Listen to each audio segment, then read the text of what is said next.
Again, it is Friday, July, I want to say 31st, the end of the month, afternoon. And I was did an earlier video and I just touched upon this a little bit and said I was going to do another one.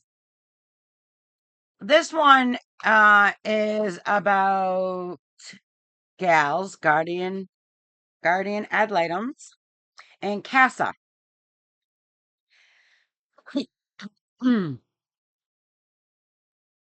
Technically, they're kind of sort of the same, but not exactly. They're the same in that they're supposed to be independent of the court of DCF. They're supposed to be independent.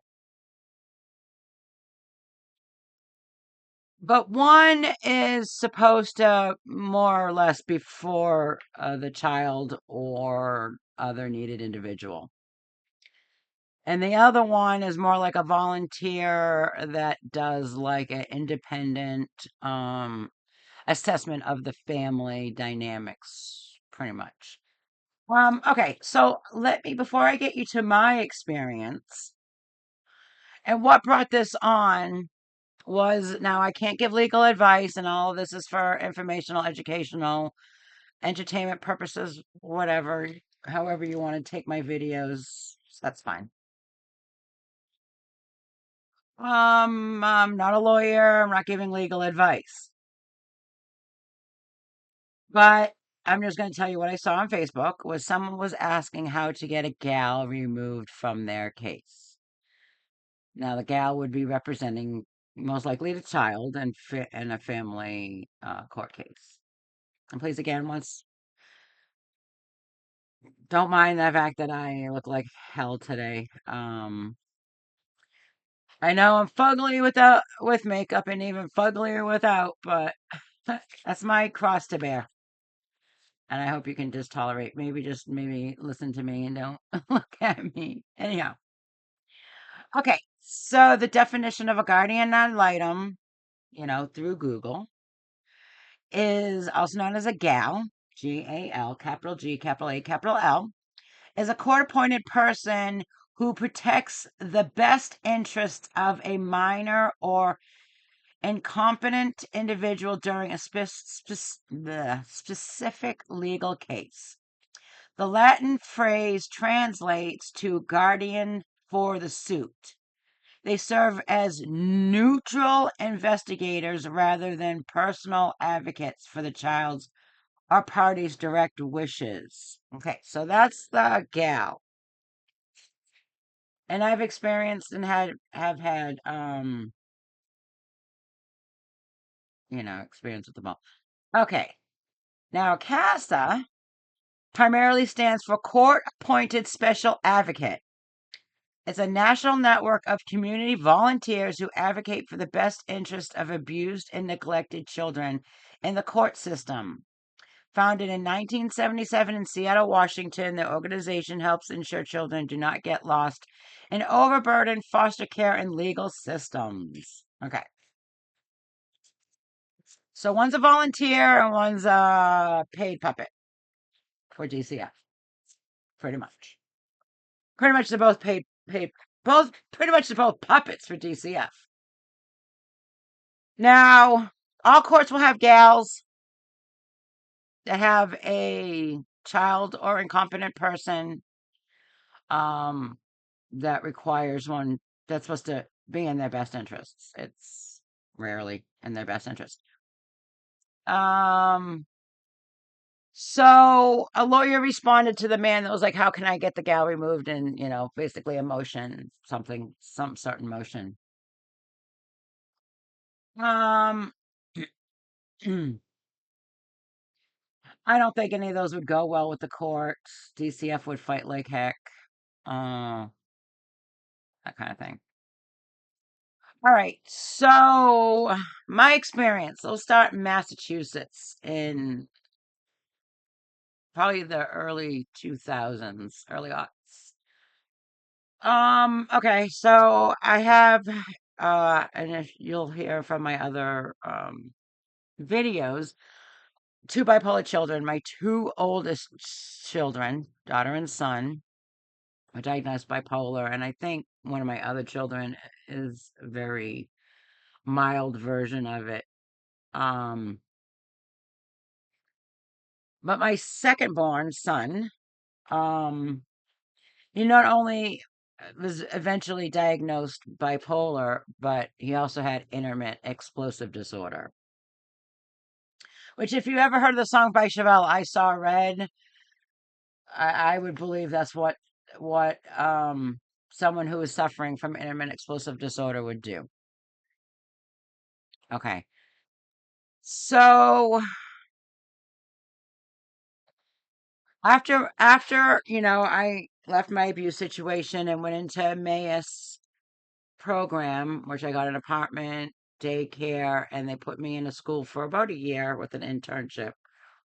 Um, it was my son's first. He did do Head Start when we lived in Maine, where I left my abuser and fled back to Massachusetts.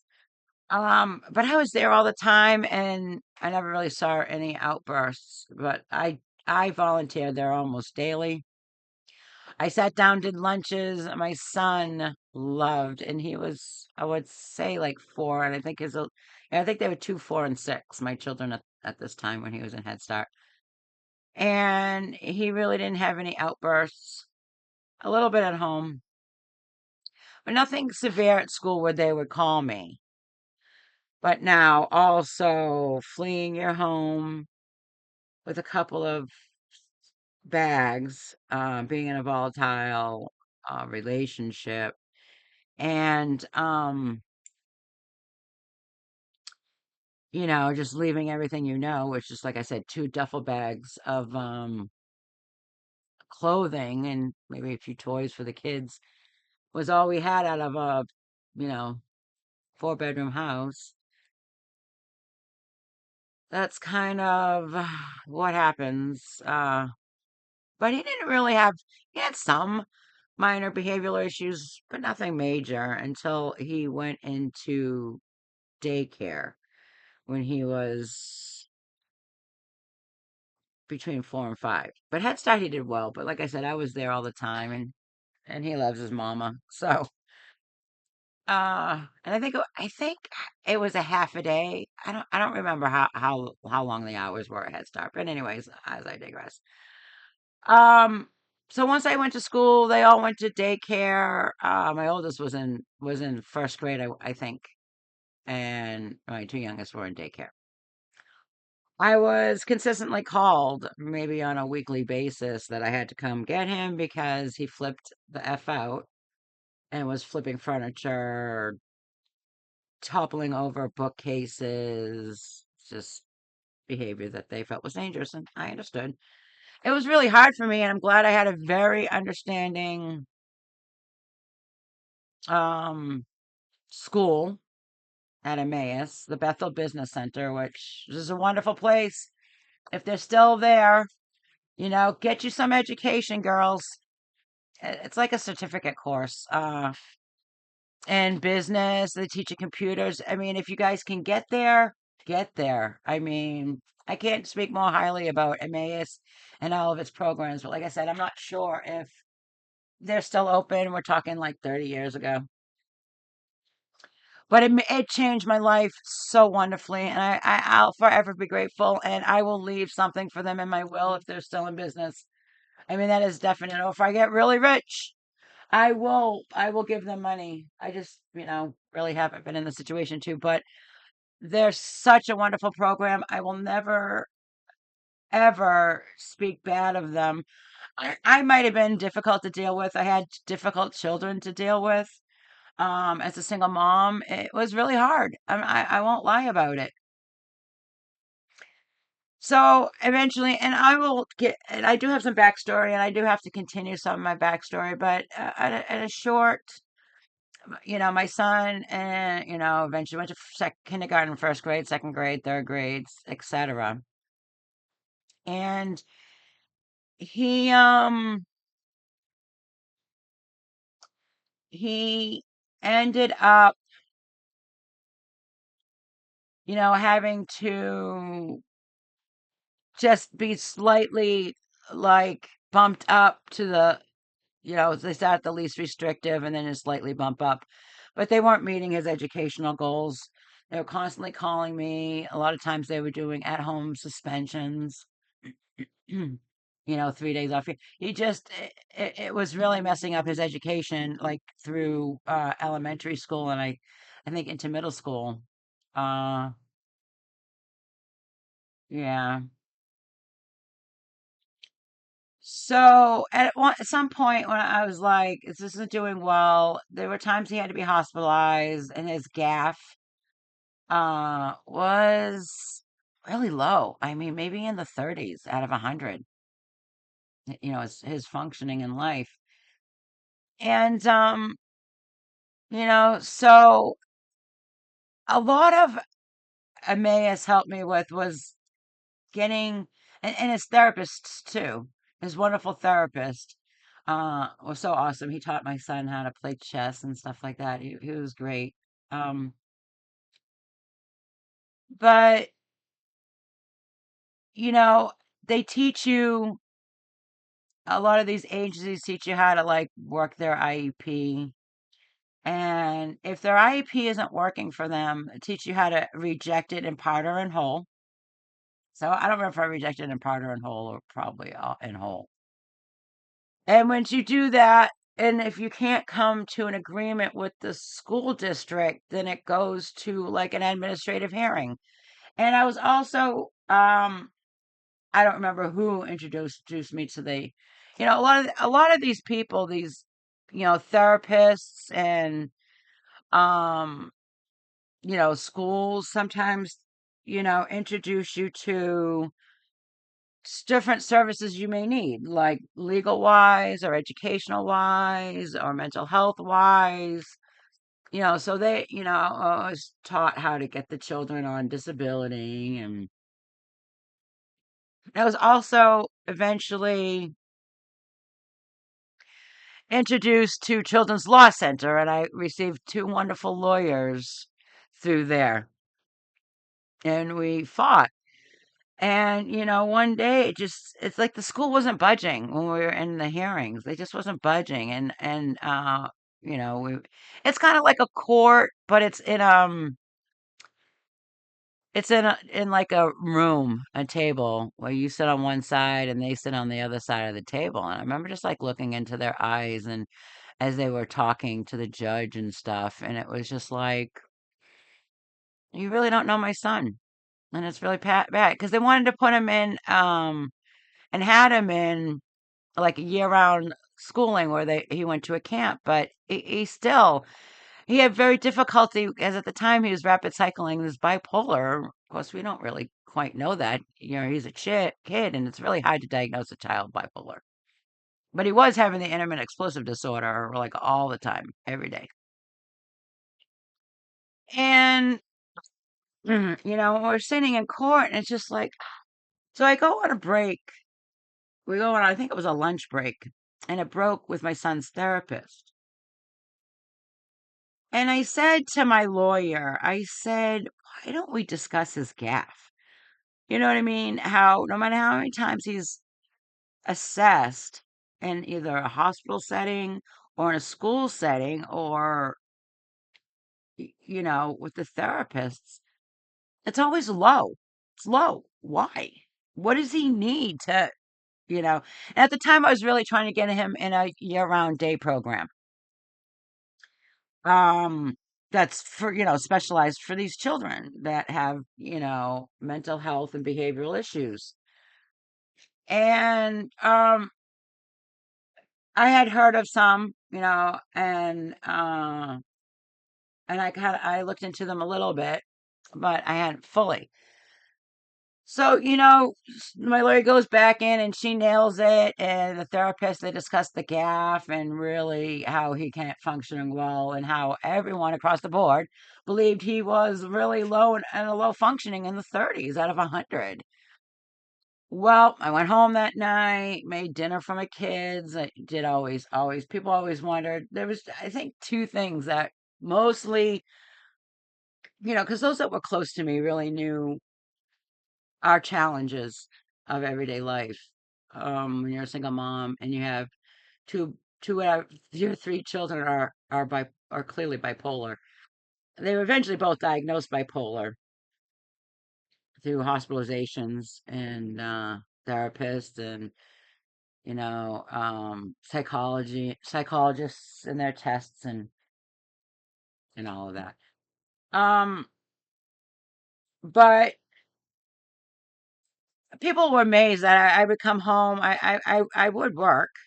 I did have a job. I went to school and I did my internship at the Chamber of Commerce. Then I got hired out of my internship by one of the members of the chamber, and I worked there. And he was understanding when I had to call and leave for work. A lot of people were really great. I don't know if I was pleasant to be around. I really don't know. But if I were, I mean, I always try to be really kind to people. I'm very helpful to people, strangers and whatnot.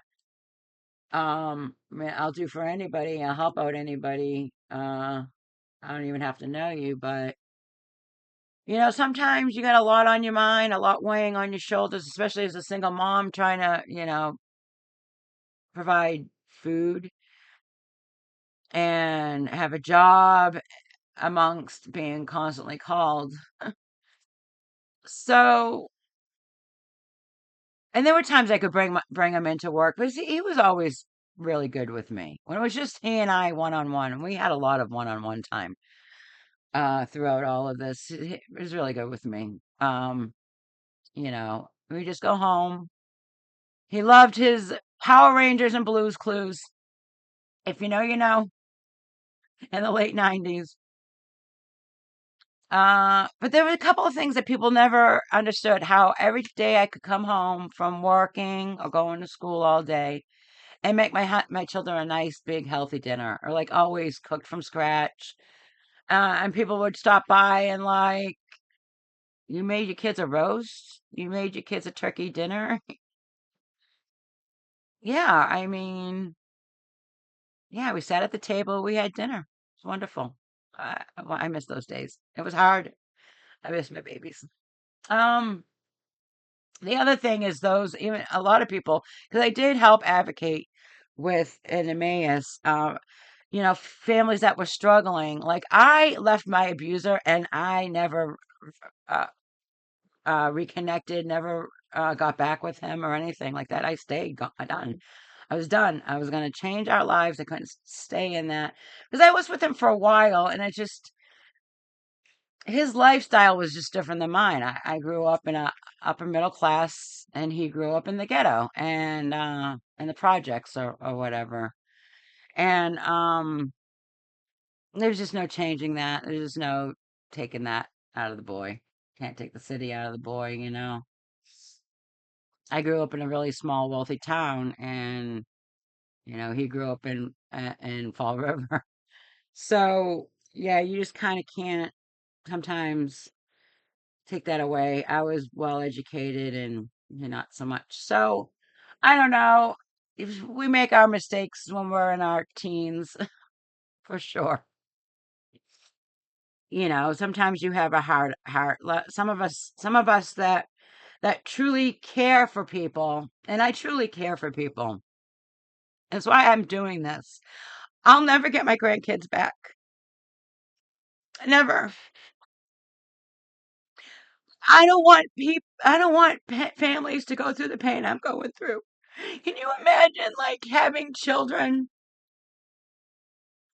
that you tuck to bed at night and you sit at the dinner table with and you watch them be born? Like watch them be born. I watched three of my grandchildren born.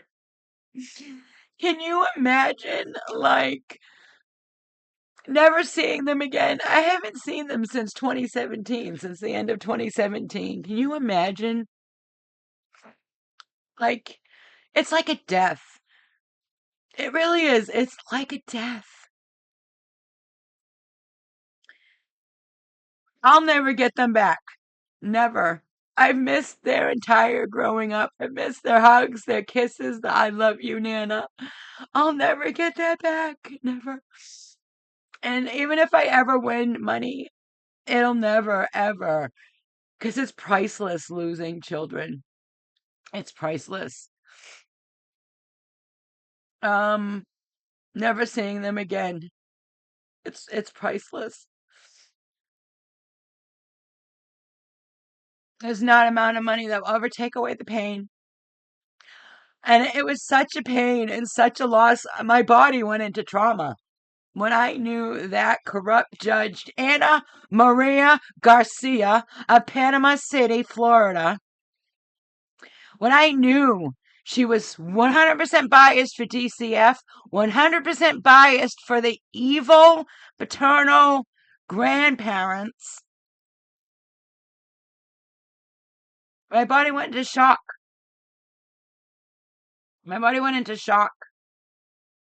I mean, I knew she was up to no good when we were sitting outside the court at my daughter's TPR hearing, and the bailiff runs over and grabs my husband's phone and takes it and gives it to her. Like what? I mean, I hadn't even been able to lock it up. I just got the phone yesterday. I've been running around having to drive all the way to court, and I wasn't able to set it up on a lock. I had like all kinds of attorney-client privilege information on there, emails, text messages, and stuff like that. I mean, I ended up because Florida's stupid. I just went outside. I had another phone in my freaking car. I always have a backup cell phone in my car. And I let my lawyer know. Of course, she's garbage, so she really, you don't know what to do. I'm not going to file any complaints. You have to do all the filing complaints. I'm not going to, go to the JQC or anything. You do all that. I don't want to get my hands dirty. Ugh, one of these days, we'll get our justice. Okay, so in time, I won the second thing, I'll make this quick. I know I'm so sorry. Get off of rabbit trails. So the second thing that people would always say to me, besides, I can't believe you make your kids every night like a home cooked dinner every night. I mean, I'm not gonna lie. Massachusetts food is so awesome. It's Chinese food, so sometimes we did go out for Chinese food. Some of the awesome places in that area. But the second thing was they didn't know how I was not an alcoholic or a drug addict. Like even the people that I knew and advocated with that were in recovery, like I don't even know. Like I didn't even have to deal with what you had to deal with. So yeah, I mean even sometimes DCF caseworkers, they too would be like, I'm surprised you me and my husband, who I married later after being a single mom for almost 7 years. Um, yeah, they didn't understand how neither of us went to like substance abuse to like cope, but I loved my children that much. And I loved my grandchildren as much as I love my children. And I would have done everything for them. I can promise you that I would have done for my own biological children. I love them as much as my own biological children. I can attest that's the truth. I won the case. Um and they settled. I was able to not only pick a they were going to do the school of but I could pick the school I wanted. So I did go to like four different schools in the Boston, most of them in the Boston area. And went through them, walked them. They were all wonderful schools, but I did pick one in Jamaica Plain that was for some reason just everything fit for him, and I was able to actually because the drive to Boston was about an hour from where I lived with traffic and whatnot. So I had been laid off from my first job that I'd gotten out of school. Um, After my internship, I was laid off after working there for a few years.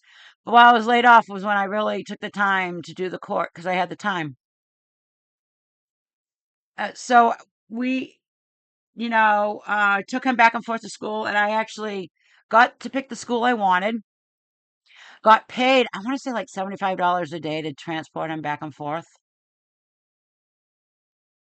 And I was given, I want to say like 40 grand.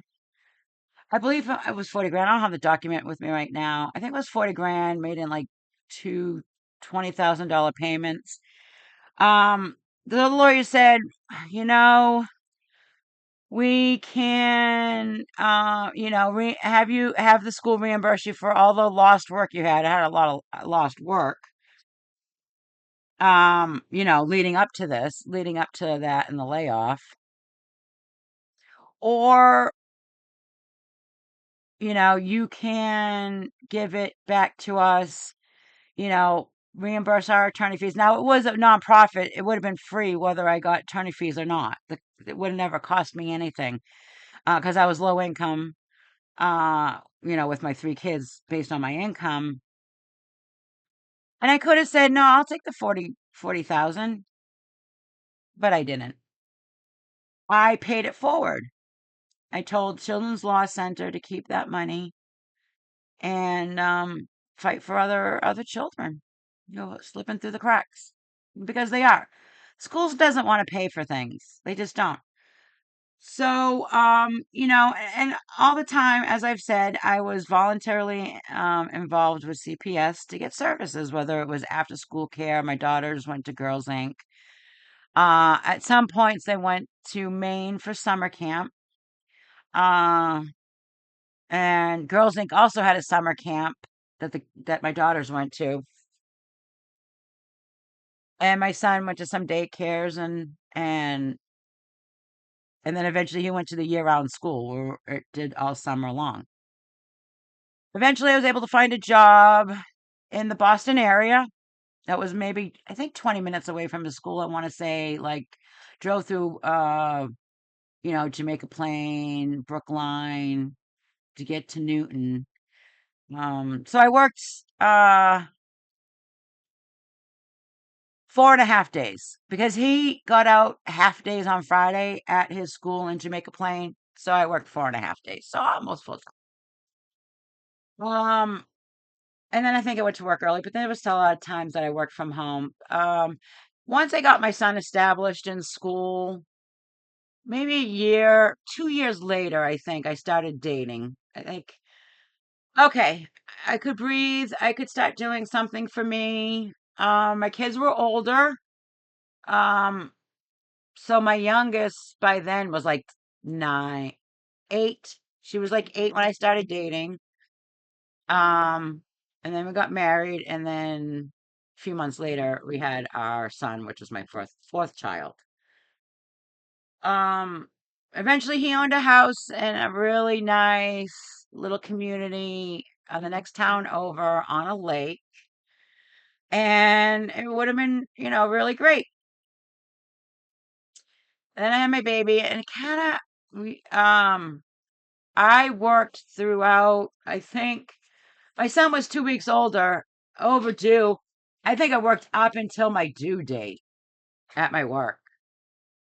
So had the baby, and my new husband, was taking my son back and forth to school. And then our baby at the age of 4 months old had to be med flighted to Boston Hospital because he had RSV, and we found out he had a hole in his heart, and at the age of 6 months, and he was in the hospital for like 6 weeks. And then he was able to come home for a couple weeks, and then he had to have heart surgery where they cut a hole and deflated his lung, uh, moved his rib cage, and sewed the hole in his heart.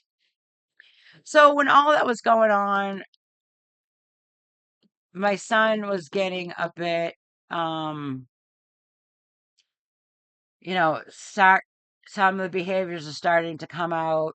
Uh, the anime-explosive disorder was really starting to come out.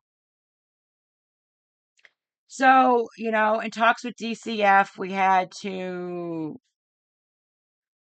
because I was involuntarily involved with DCF, the Department of Mental Health and Retardation, I think it was called, had a long waiting list. Like, well, you were involved with them. It's quicker. It's going to be years before we can do anything for your son.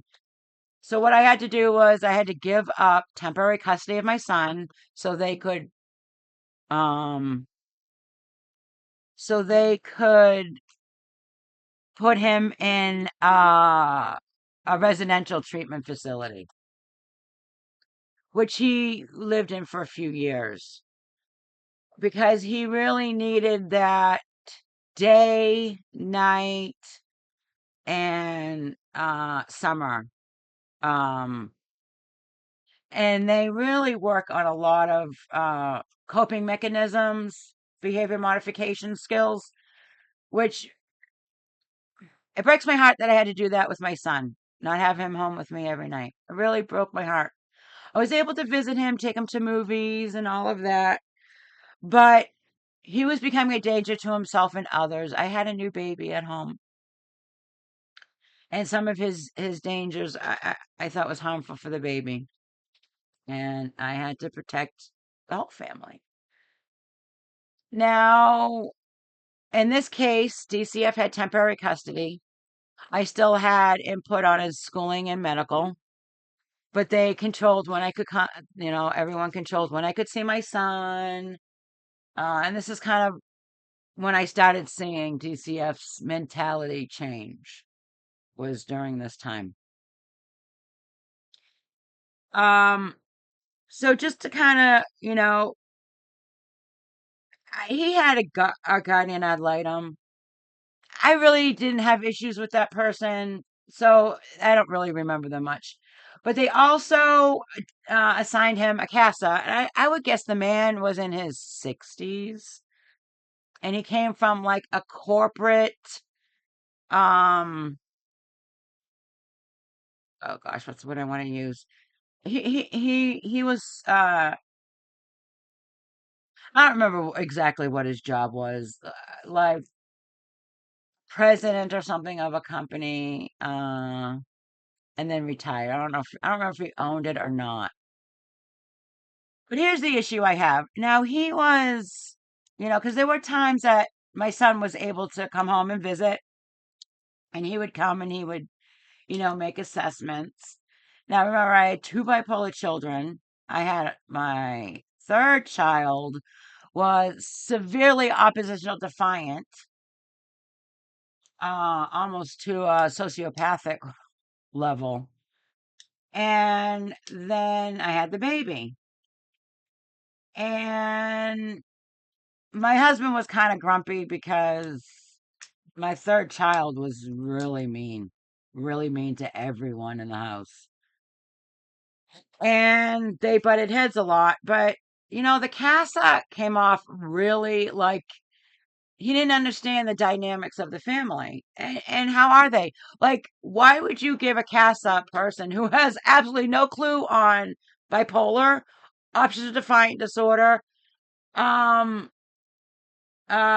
intermittent explosive. Why would you throw them in a family when they have no clue? Like, we have no clue what the dynamics are. We have no clue what this is. The only thing I'll say about the man, other than he was a complete idiot on this playing field, he might have been awesome in the corporate playing field, but he was an idiot in this one. He was really good to my son. He would take my son out and do visits with him, take him out for lunch and stuff like that. That um was the only good thing I have to say about him. Now, not every court system has a CASA, and they're really supposed to be independent as well as gals, but they're not. They're not.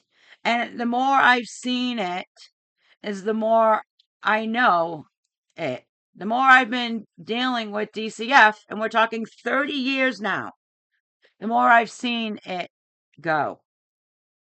Now, when it came to DCF in Florida, when my grandchildren were removed, it was a young girl, was gal. She was not a lawyer.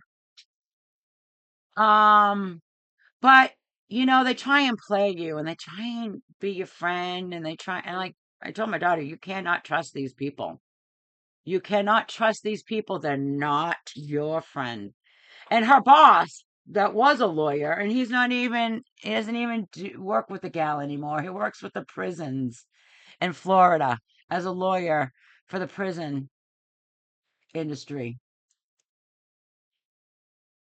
But we call him Count Olaf because he was so DCF. I mean, come on, let's look at it. They're all state actors. Their boss at the end is the governor. That piece of garbage. There hasn't been a good governor in there, I don't know, as long as I lived there. They're all for themselves.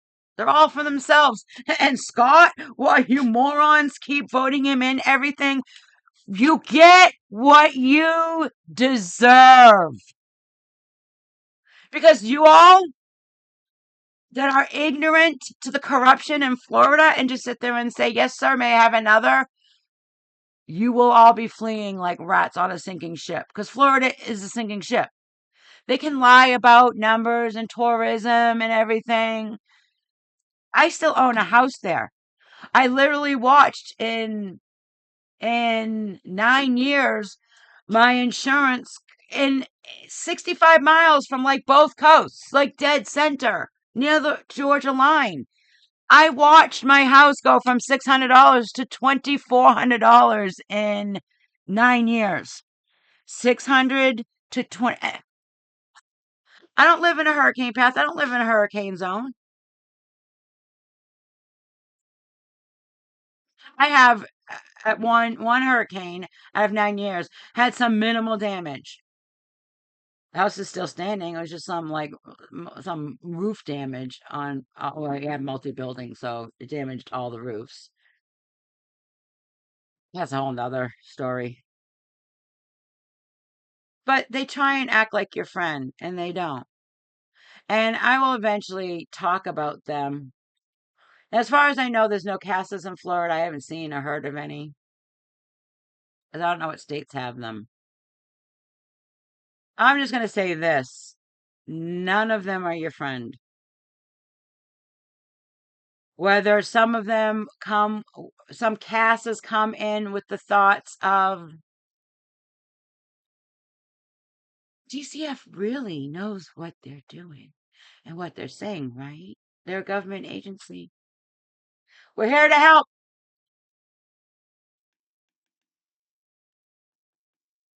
People have to wake up, especially in Florida, about the corruption. I've lived in this state for a little while. I don't know how bad the corruption is. I don't, when you watch and you read, on social media, all of these um parents with questions, and you find out what states they're in, you see some of the same, maybe 10 worst actors, and but nevertheless, I will go to whatever state needs me to go and fight for families. If it's not my state, I'm okay with moving. If I can help dozens of families until the day I die, if I can make change with case laws, if I can make it a criminal offense to falsify documents and make it stick, I will. If I can get immunity taken away from judges that violate rights, because that's what they do. And they do it blazingly because there's no recourse. Anybody who knows, a judge gets in, usually by being appointed. All the lawyers around the judges are chicken shits because they know it's corrupt. I mean, who doesn't want to be a judge? Why don't lawyers run against judges? Because of chicken shits. That's it. That's it. They know that the judge will, if the judge wins, there should be one term limits for judges. That's it. One term limit. That's it. For all judges across the board. 4 years. That's it. That's it. Mix it up, shake it up, get it going around. And there should be no immunity. And this may hurt me with those law schools that believe judges shit don't stink and all lawyers should only go to law school to get into big law. Well, I don't want to go to your law school. I don't. Don't. I want to go to law schools who give a damn. And really, my dream law school is to go to Berkeley because the constitutional law. I've read a lot of books by one of their professors, or I think he's the dean now, or something. I've been a little bit behind. That is my dream school. I can't afford it. I don't have probably the age to go. But don't trust your CASA. Don't trust your gal. Just don't. They're not your best friend. Don't trust. Just like DCF, they'll act nice. Like I said, in my earlier video, I read like when they first wanted me until they probably, I think, talked to my lawyer. We'll find out. I'll find out in court. But I think this one will stick and this one will go to trial. I'm learning. I'm learning like some kind of a science experiment. But they came out all friendly, all, even his gal. She even she sent me the ad they have. I don't know if people see the ads that foster cares have, um, group homes and stuff. Adopt this child. Adopt this child Wednesday. Some newses will have and stuff like that, and they think they're doing it all for the right reason, but they're not. This whole adoption thing through Wendy's, I I don't really, since this whole thing happened, don't go to Wendy's very much anymore because you're throwing money at a problem that is not being fixed. You're just giving them more money to destroy more families. That is what you're doing. All right, so I think I went over it. Don't trust your gal. Don't trust your CASA. They're in it for the state. They're in it for the governor. Everyone works for the state. It's all money. It's all a multi-billion-dollar business for them all. It keeps them in a paycheck, keeps them in a job. The soulless ones. And like I said, I don't know if I mentioned this, but yeah, the gal, the supervisor, the gal supervisor who was a lawyer, we called him Count Olaf. It was like our joke between me and my lawyer and my daughter and my husband and a few other people. We called him Count Olaf because he was that evil. And if you know, you know. If you know who Count Olaf is, you know. You know that that's an evil man who tried to harm children to get a fortune, right? Count Olaf was your nickname if you never caught on when we looked at you and snickered. It's because we called you Count Olaf. Yeah. Yep. You're getting to be old. Maybe do something good in your life. Maybe go against DCF. Maybe get a backbone. Maybe retire and do something for these children that you've harmed. Because you harmed my 4 grandchildren, Olaf, Count Olaf. You harmed my 4 grandchildren. You're one of the reasons why he's been languishing for 10 years, just about, in an abusive foster home because you know, Dana and her husband were abusive. Count Chocula. You know they're abusive. And now he's languishing. You've ruined these children. I'm trying to save them. I've been fighting 10 years. I haven't stopped. And more than 10 years. I haven't stopped. No. It's been continuous. But it's going to make me a strong lawyer in 3 or 4 years. It's going to make me a strong lawyer. And I will destroy DCF any way I can. I will take it apart brick by brick by brick. By conviction, by conviction, by conviction. And you all can take that to the bank. I will not end until this change is made. I will yell from the loudest pulpit, the loudest soapbox, whatever. There has to be changes made. We cannot see another child destroyed.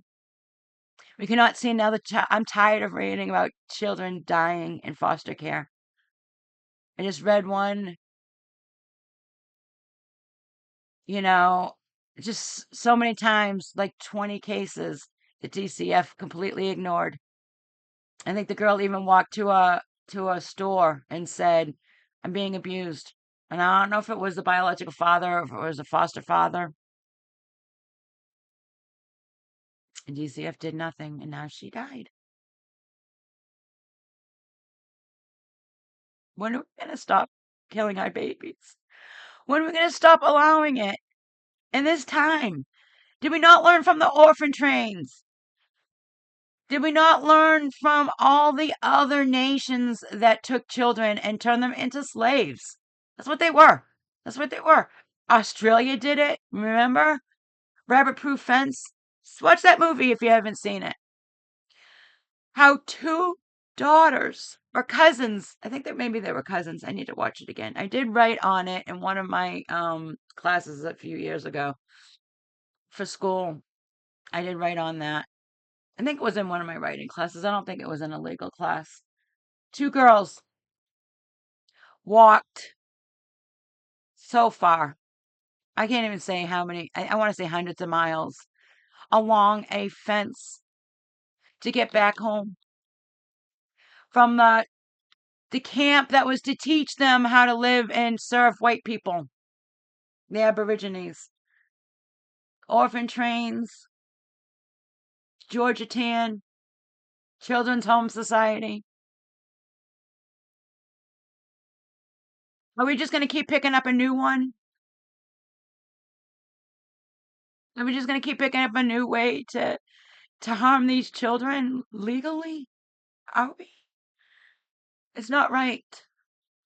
It's not right. Please follow me. Please help. Please do what we can. We have to get together. If that means we go to Washington and we stand on the Capitol or wherever, or we have a parade, we have to make change. Our children are begging us to. They don't have a voice. We need to give them rights. They deserve civil rights, don't they? It should be from birth, not from when you turn 18. Right? I'm so sorry. I'm falling cries out. This society hurts me so bad that we're allowing this. Okay, I'm gonna go before I break down and cry. Please follow, please share, please, subscribe, whatever. I am here for our babies. Please join us. There's not enough of us. Our numbers need to matter. They really do. They need to matter. I'll see you all probably next week. All right. Have a good one.